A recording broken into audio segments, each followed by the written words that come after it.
जी अस्सलाम वालेकुम। उम्मीद है कि आप सब लोग खैरियत से होंगे। आज वजीर दिफा ख्वाजा आसिफ साहब ने पार्लियामेंट हाउस के अंदर पाकिस्तान तहरीक इंसाफ के ऊपर कुछ इल्जामात लगाए। पाकिस्तान तहरीक इंसाफ की जानिब से भी कुछ बातें हुई। वजीर आजम साहब कोयटा गए हुए थे, वहां पे उन्होंने भी बातें की, उन्होंने भी इजलास से खिताब किया। ये सारी तफसीलात आपसे शेयर करूंगा, बड़ी इंपॉर्टेंट डिटेल्स हैं। लेकिन कुछ मजीद खबरें पहले वो आपसे शेयर कर दी जाए। पाकिस्तान तहरीक इंसाफ के रहनुमा जुल्फी बुखारी साहब का घर हुकूमत ने अपनी तहवील में ले लिया है। अटक में जो उनका घर है उसको सील कर दिया गया है। ये सामने आप देख सकते हैं। उनके जो प्रॉपर्टी है उसके बाहर ये बाकायदा तौर पे नोटिस लगा दिया गया है कि इतला बराए अवामुल नास। आगे उन्होंने लिखा है कि एहतसाब अदालत इस्लामाबाद के हुक्म के जो उनका हुक्म है जिसमें चिट्ठी नंबर ब्ला ब्ला ब्ला सारी उन्होंने तारीख पर लिखी है कि तहत मुसम्मी सैयद जुल्फकार अब्बास बुखारी वल्द सैयद वाजिद हुसैन बुखारी की कोठी सर्वे नंबर, आगे सर्वे नंबर वगैरह है और सारी वो डिटेल्स हैं। उसको आगे वो लिखा है कि सरकार की तहवील में ले ली गई है। इस कोठी में किसी किस्म की मुदाखलत करने वाले के खिलाफ कानूनी कार्रवाई होगी। तो सरकार ने जनाब जुल्फी बुखारी साहब की कोठी अपनी तहवील में ले ली है।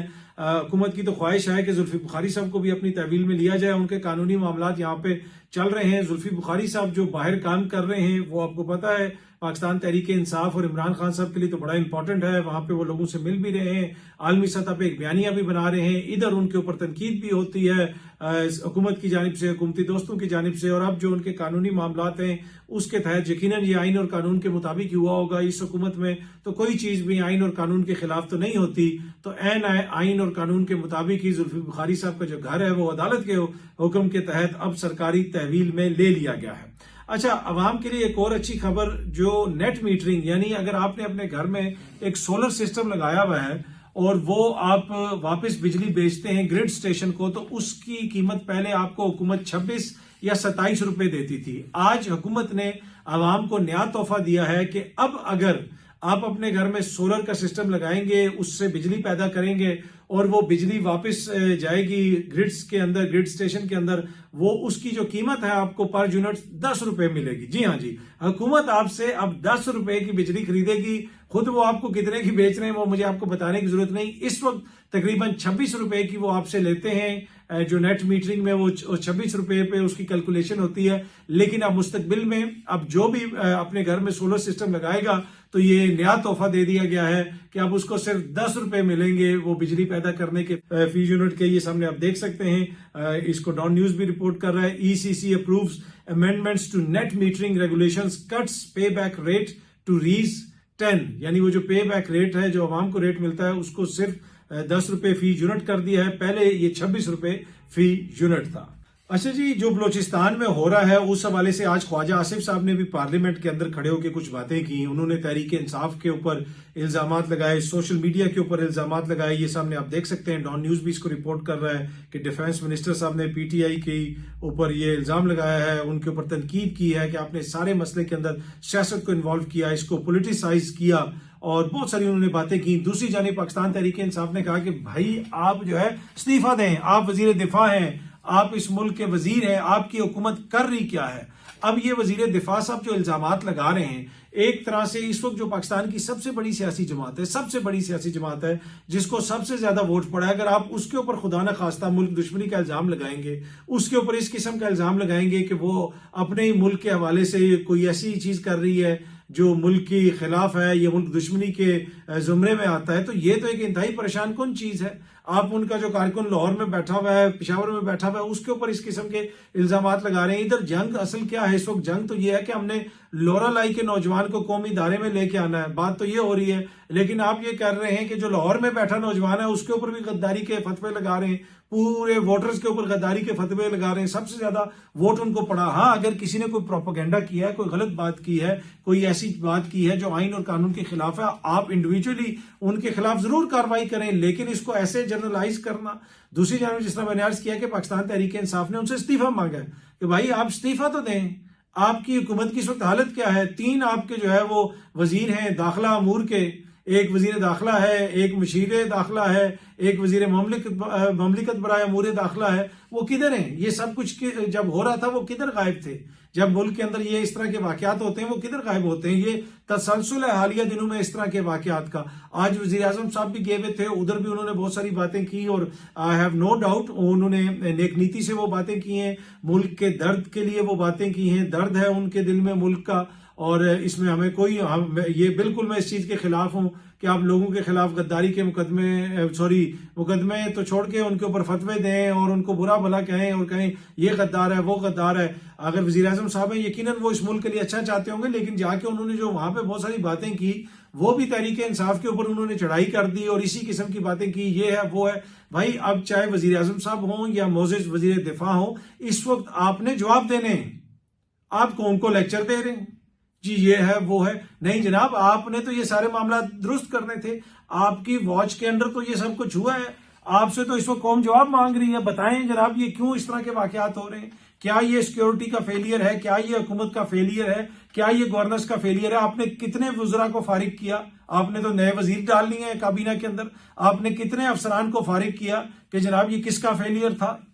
उल्टा आके आप जो है कौम को लेक्चर दे रहे हैं। इस वक्त आपकी ये पोजीशन नहीं है कि आप कौम को लेक्चर दें, आप कौम को जवाब दें। कौम आपसे जवाब मांग रही है कि जनाब क्यों हमारे इदारों के ऊपर हमले हो रहे हैं, क्यों हमारी ट्रेनों के ऊपर हमले हो रहे हैं, क्यों हमारे जो है वो शहरी शहीद हो रहे हैं, क्यों हमारी बसों को रोक के किया जा रहा है, क्यों ये सारी चीजें महफूज नहीं है? इसके ऊपर कौम आपसे जवाब मांग रही है, लेकिन आप कौम को आके लेक्चर दे रहे हैं। अच्छा, दूसरी जानिब एक और चीज, अब मजेदार चीज जो है, इंतहाई अफसोस के साथ कहना पड़ता है कि जनाब इस वक्त बलोचिस्तान के अंदर सियासत के बादशाह, सियासत के पीएचडी आसिफ अली जरदारी की हुकूमत है, पीपल्स पार्टी की हुकूमत है, लेकिन इन लोगों की सियासत उस नहज पे पहुंच चुकी है कि कोई उनके ऊपर तनकीद करना भी मुनासिब नहीं समझ रहा।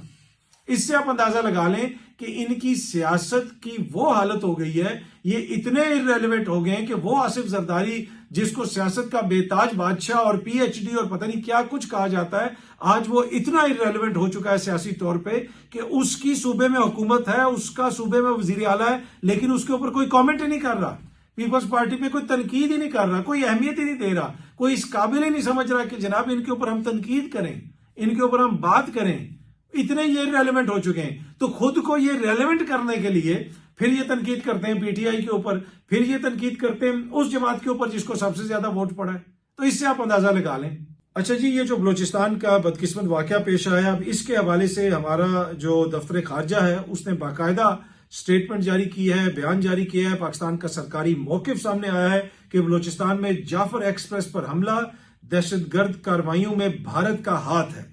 अब इसमें जितने भी सबूत हैं, जितनी भी चीजें हैं, पाकिस्तान को अब ये प्रेशर कम नहीं करना चाहिए, इसको आलमी सतह पे उठाना चाहिए, इसको मीडिया के अंदर उठाना चाहिए, इसको हर जगह पे दिखाना चाहिए। जो सबूत हैं, जो चीजें हैं, वो सारी दुनिया के सामने रखनी चाहिए, क्योंकि एंड ऑफ द डे ये एक ऐसी चीज है जिसके ऊपर हमें अपने छोटे छोटे इख्तलाफात भुला के, सियासी इख्तलाफात भुला के, ये पाकिस्तान का मसला है, पाकिस्तान के मसले के ऊपर अब पाकिस्तान के लिए बात करें, अपनी सियासी जमात के लिए या अपने वोट के लिए या अपने मुफाद के लिए बात ना करें, एक दूसरे पे इल्जामात ना लगाएं। ये इस वक्त पाकिस्तान के लिए बात करने की जरूरत है, पाकिस्तान के लिए खड़े होने की जरूरत है। तो ये जो हुकूमत कह रही है, मुझे इसमें कोई डाउट नहीं है, यकीनन हुकूमत के पास कोई सबूत होंगे, वो सबूत दिखाए जाएं, मीडिया के साथ शेयर किए जाएं, मीडिया को भी ब्रीफिंग दी जाए, आलमी मीडिया को ब्रीफिंग दी जाए। हम जैसे मीडिया को ब्रीफिंग देने की क्या जरूरत है? पाकिस्तानी सहाफी तो इस काबिल ही नहीं है, उनको तो जरूरत ही नहीं है, आपको हुकूमत वैसे ही उनको अहमियत नहीं देती। लेकिन हमारे मुल्क के लिए मेरी जेन्युइनली मैं बात कर रहा हूं,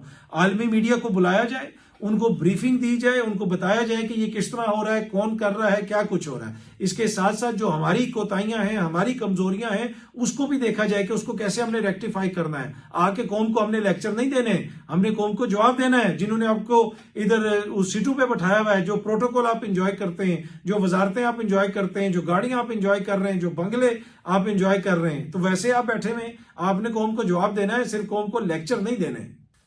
अच्छा जी, ईद के बाद पाकिस्तान तहरीक इंसाफ जो तहरीक शुरू करना चाह रही है, उसके ऊपर अभी तक उस तरह तो कोई पेशरफ्त नहीं हुई। जो मुख्तलिफ खबरें आ रही हैं, आपने सुनी होंगी JUIF के हवाले से कि जी वो खैबर पख्तूनख्वा में हिस्सा मांग रहे हैं, वो इस चीज में ये मांग रहे हैं, वो ये जो अलायंस बनना जा रहा है या बनेगा उसकी सदारत मांग रहे हैं, ये सारी चीजें अभी सरासर इसमें कोई सच्चाई नहीं है, कोई ऐसी चीज डिस्कस नहीं हुई है। मौलाना साहब ने एक पैगाम भिजवाया है इमरान खान को, वो पैगाम इमरान खान साहब तक पहुंचेगा, उसका आगे से जवाब इमरान खान साहब देंगे तो फिर चीजें आगे खुलेंगी, फिर पता चलेगा कि चीजें किस तरफ जा रही हैं। उससे पहले जो कुछ रिपोर्ट किया जा रहा है, जो कुछ आपको बताया जा रहा है कि खैबर पख्तूनख्वा की हुकूमत में हिस्सा मांग लिया मौलाना ने, तो फलानी जगह पे ये कर लिया, फलानी जगह पे वो मांग लिया, फिलहाल इन चीजों में कोई पेशरफ नहीं है, कोई सदाकत नहीं है, ऐसी कोई बात नहीं हुई। हाँ, कुछ चीजें हैं वो अभी मैं आपके साथ शेयर नहीं कर सकता, मुझे मेरे एक सोर्स ने बताई हैं इस शर्त के ऊपर कि अभी उनको रिवील ना किया जाए। वो पैगाम मौलाना का इमरान खान साहब के पास जाएगा, आगे से इमरान खान साहब का पैगाम आएगा, उसके बाद पता चलेगा कि चीजें किस तरफ जा रही हैं, क्या कोई अलायंस बनता है या नहीं बनता। एक और चीज जो कही जा रही है, जो सुनने में आ रही है कि हो सकता है कि अचकजई साहब और सरदार अख्तर मैंगल साहब वो भी जेल में जाके इमरान खान साहब से मुलाकात करें, क्योंकि बलूचिस्तान के मामले के ऊपर मुशावरत की बात हो रही है, तमाम जमातों के इजलास बुलाने की बात हो रही है।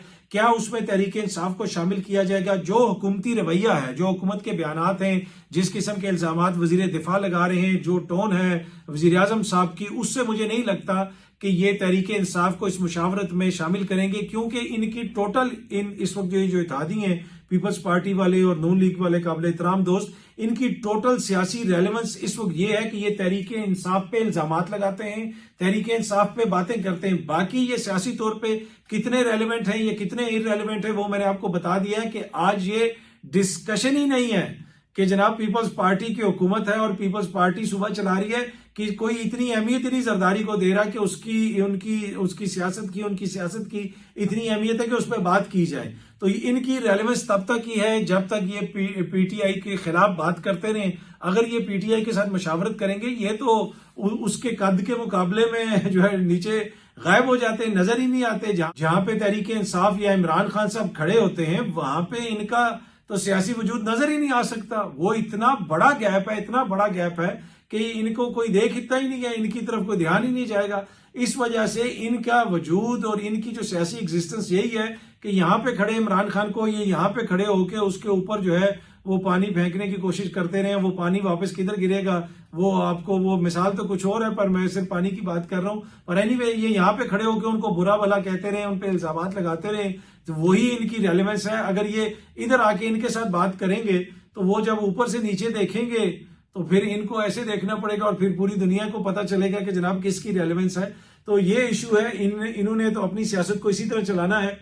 और मुझे नहीं लगता कि अगर ऑल पार्टीज कॉन्फ्रेंस होती भी है तो ये तहरीक इंसाफ को या इमरान खान साहब को बुलाएंगे। कुछ लोग कह रहे हैं कि जी इमरान खान साहब से भी मुशावरत होनी चाहिए, मुझे ऐसा होता हुआ नजर नहीं आ रहा। फिलहाल ये मामला इसी तरह चलते रहेंगे। JUIF और तहरीक इंसाफ में क्या होगा, ये अगले आने वाले कुछ दिनों के अंदर चीजें जो है वो मजीद शायद वो क्लियर हों। आज शेर अफजल मरवत साहब से बात हो रही थी तो उनसे पूछा कि जी आपकी जमात के अंदर बड़े इख्तलाफात हैं। वो बल्कि खुद बता रहे थे, किसी ने उनसे पूछा कि बुशरा बीबी के इख्तलाफात हैं, हलीमा खान साहिबा के इख्तलाफात हैं, वो किसी चीज पे मुतफिक नहीं है, क्या वो कोई जमात किसी चीज पे मुतफिक भी होती है? तो उन्होंने कहा कि ये जो दोनों मोअज़्ज़िज़ शख्सियात हैं मेरे निकालने पे मुतफिक हैं, मुझे निकालने पे वो कम से कम मुतफिक हैं, और किसी चीज पे मुतफिक हो या ना हो। शेर अफजल मरवत साहब ने भी आज कौमी असेंबली में एक बड़ी धुआंधार किस्म की तकरीर की है, बड़ी सख्त बातें की हैं। एक मौके पे तो शायद उनकी आवाज भी रोक दी गई थी और उन्होंने बहुत सारा कहा कि जनाब इसको भी बुलाया जाए, उसको भी बुलाया जाए, और काफी उन्होंने जिसे कहते हैं ना धुआंधार तकरीर की है। लेकिन इशू ये है कि इस वक्त उनकी अपनी जमात के साथ भी वो जो सारे मामला चल रहे हैं वो आपके सामने। एनीवे, ये अब तक की थोड़ी सी तफसीलात थी। बहुत जल्दी आप सब दोस्तों से दोबारा मुलाकात होगी। Thank you very much.